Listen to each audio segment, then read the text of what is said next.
Herkese merhabalar, ben Tuğba. Hemen tarife başlıyorum. Çok lezzetli bir akşam yemeği tarifi vereceğim. Patatesli köfte tarifi. 3 adet büyük boy patatesi soydum. Ve iri iri doğrayıp haşlayacağım. Videoda gördüğünüz gibi bu şekilde doğradığınız zaman 10-15 dakika içerisinde haşlanıyor. Biraz tuz ekliyorum. Ve biraz da su. Şimdi ocağa alıp patatesleri haşlamaya bırakıyorum. Bu arada köftemi hazırlayacağım. 400 gram dana kıyma, 40 gram yani yarım çay bardağından biraz fazla galeta unu, 2 diş sarımsak, bir tane de küçük boy soğan rendeledim.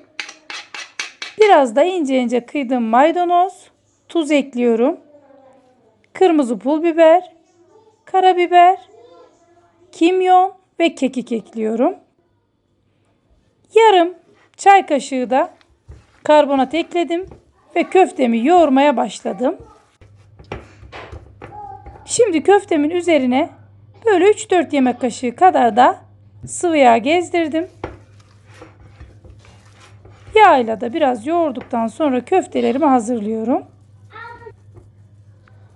İri ceviz büyüklüğünde parçalar kopararak köftemi videoda gördüğünüz gibi hazırlıyorum.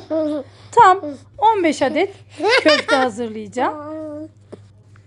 Türkan Lina da ablasıyla oyun oynarken bizleri kahkahasıyla neşelendiriyor. Lütfen videolarımı beğeniyorsanız kanalıma abone olmayı unutmayın. Ve videolarımı paylaşıp beğenirseniz çok mutlu olurum. Haşlamış olduğum patatesleri bir güzel patates püresi eziciyle güzelce eziyorum. Patateslerimi ezdim. Üzerine 100 gram krema ekliyorum. Kremayı da kaşıkla güzelce karıştıracağım. Üzerine 100 gram rendelemiş olduğum kaşar peyniri ekledim. Biraz da karabiber ekliyorum. Ve güzelce karıştıracağım.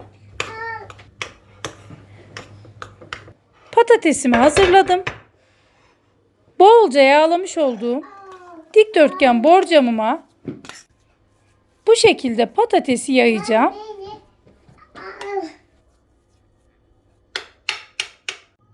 Patatesi tamamen yaydım.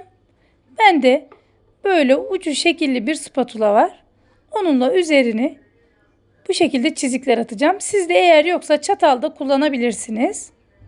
Üzerini tamamen düzelttim. Ve bardağın arka kısmıyla bu şekilde köftelerimin büyüklüğü kadar oyukluklar açacağım. Bu yemeğin lezzetine doyamayacaksınız. Gerçekten tadı şahane oluyor.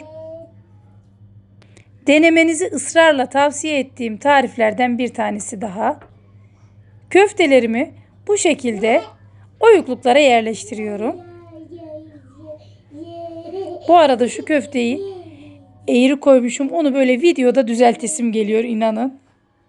Bir adet yumurta sarısını boşlukta kalan patatesin üzerine sürüyorum. Şimdi 200 derece önceden ısıttığım fırında 20-25 dakika pişirdim. Harika oldu. Mis gibi de koku yayılıyor. İlk sıcaklığı çıktıktan sonra üzerine biraz maydanozla süslüyorum. Ve dilimleyerek sizlere daha yakından göstereceğim. İnanın tadına da bakmak için sabırsızlanıyorum. Ve servis tabağıma aldım. Daha yakından bakabilirsiniz. Köftesi de harika pişmiş. Tadına bakıyorum. Gerçekten mükemmel olmuş. Mutlaka deneyin. Lezzetine bakın ve sizler de bana yorumlarınızı yazın. Yine güzel bir videonun sonuna geldik. Beni izlediğiniz için çok teşekkür ederim. Yeni videoda görüşmek dileğiyle. Hoşça kalın. Afiyetle kalın. Her şey gönlünüzce olsun.